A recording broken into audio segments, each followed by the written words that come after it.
मातीच्या गणेश मूर्ती बनवण्याची कार्यशाळेत 10,000वर विद्यार्थ्यांनी सहभाग नोंदवला। सर्वात मोठी कार्यशाळा असल्याचा बहुमान मिळाला।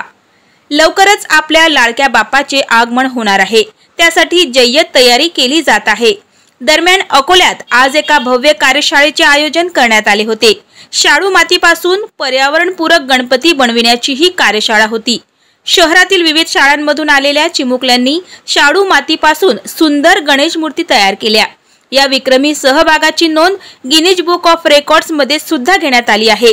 कार्यक्रमाला वंचित बहुजन आघाडीचे नेते ॲडव्होकेट प्रकाश आंबेडकर यांच्यासह अनेक मान्यवर उपस्थित होते। यावेळी प्रकाश आंबेडकर यांनी अशा कार्यशाळा आयोजित करण्याचं आवाहन केलं। पूर्वी प्लास्टर ऑफ पॅरिसच्या मूर्तीमुळे पर्यावरणाला धोका निर्माण होत होता, मात्र या उपक्रमातून पर्यावरणपूरक शाडू मातीच्या मूर्तीचा संदेश समाजामध्ये पोहोचविण्यात आला। या कार्यक्रमामुळे विद्यार्थी आणि पालकांनी समाधान व्यक्त केले असून पर्यावरण संवर्धनाचा एक सकारात्मक संदेश अकोला शहरभर पोहोचला आहे। शाडू मातीच्या गणपतीमुळे आता पर्यावरणाला नवा श्वास मिळत असून अकोल्यातील हा उपक्रम सर्वांसाठी प्रेरणादायी ठरत आहे। नमस्कार, माझं नाव आद्य विशाल देशमुख, मी प्रभातकीर शाळेची विद्यार्थिनी आहे। तर आज आपण पाहतोय की इथे छत्रपती शिवाजी महाराज ग्राउंड मध्ये आज पर्यावरणपूरक गणपती बनवण्याची कार्यशाळा आहे। तर मला असं वाटतं की ही कार्यशाळा आहे जी शाडू मातीच्या गणपती बनवण्याची कार्यशाळा आहे।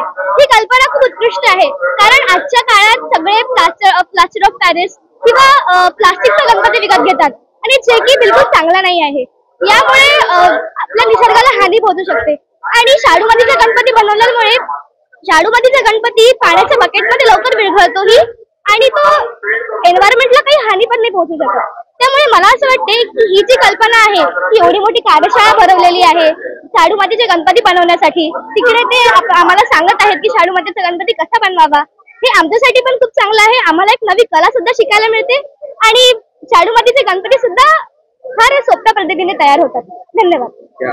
देव मित्र मंडळामार्फत हा कार्यक्रम गेले 2-2.5 महिने प्लॅनिंग मध्ये होता आणि आपण असं एक मोठी कार्यशाळा भरवली पाहिजे की ज्याच्यामध्ये विद्यार्थी जो आहे आणि आज माझ्या अंदाजानं त्या उपक्रमाला त्या पद्धतीने प्रतिसाद मिळालेला आहे। मी असं म्हणेन की निलेश देव मित्रमंडळ यांनी जे उद्देश ठेवलं होतं ते पूर्णपणे साध्य झालं असं मी त्या ठिकाणी मानतो। आणि आजची ही जी कला जागृती करणं विद्यार्थ्यातली जी बाब आहे ती गिनीज बुक मध्ये सुद्धा रेकॉर्ड करण्यात आली आणि 11:30-12 पर्यंत असणारं त्यांचं शिष्टमंडळ घेऊन याला रेकॉग्नाइज करण्याचा जो भाग आहे, सर्टिफिकेट देण्याचा भाग आहे, तो असणारा माझ्यानंतर या ठिकाणी पूर्ण होईल। अकोला जिल्ह्यातल्या हा जो उपक्रम आहे तो माझ्या अंदाजाने महाराष्ट्रातल्या अनेक जिल्ह्यांमध्ये वेगवेगळ्या पद्धतीने झाला तर लहान विद्यार्थी हा जो आहे त्याची हिंमत आणि त्याच्या अंगातील सुंदरपणा हा वाव मिळायला सुरुवात होईल, तेव्हा सरकारने असा कार्यक्रम स्वीकारावा अशी माझी सरकारला विनंती। मला वाटतं हे शाडू मातीच्या गणेश मूर्तीची ही आतापर्यंतची सगळ्यात मोठी कार्यशाळा आता आपल्या अकोल्यात पार पडते आणि साधारण 10,000 विद्यार्थी याच्यामध्ये पार्टिसिपेट होत आहेत। तर आणि याची नोंद आपल्या London book of world records मध्ये देखील होणार आहे। आपल्या अकोल्यासाठी अभिमानाची बाब आहे। आजच्या काळामध्ये गणेशोत्सव आपण पर्यावरणपूरक साजरा करणं अतिशय महत्त्वाचं आहे आणि येणाऱ्या पिढीच्या माध्यमातून जर तरुण वर्गाला हा संदेश दिला तर त्याहून मोठी कोणतीही बाब नसणार आहे। मी निलेश देवजी आणि सर्व अकोलावासियांचं अभिनंदन करतो की त्यांनी उत्स्फूर्तपणे या कार्यशाळेत सहभाग नोंदवलेला आहे। प्लास्टिक बॅरेजवर बंदी आहे तरी प्लास्टिक ऑफ बॅरेजचा वापर होतो, अशा प्रकारच्या कार्यशाळा प्रशासनामार्फत का आपण राबवण्यात येत नाही? प्रशासन देखील या कार्यशाळांचा भागच आहे। आम्ही देखील यावेळेला जे महाराष्ट्र शासनातर्फे सार्वजनिक गणेशोत्सव मंडळांसाठी खूप मोठी स्पर्धा आयोजित केलेली आहे, ज्याच्यामध्ये जिल्हा राज्य स्तरावरती पारितोषिक आहेत।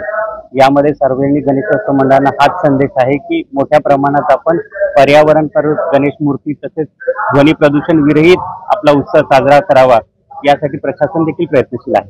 धन्यवाद।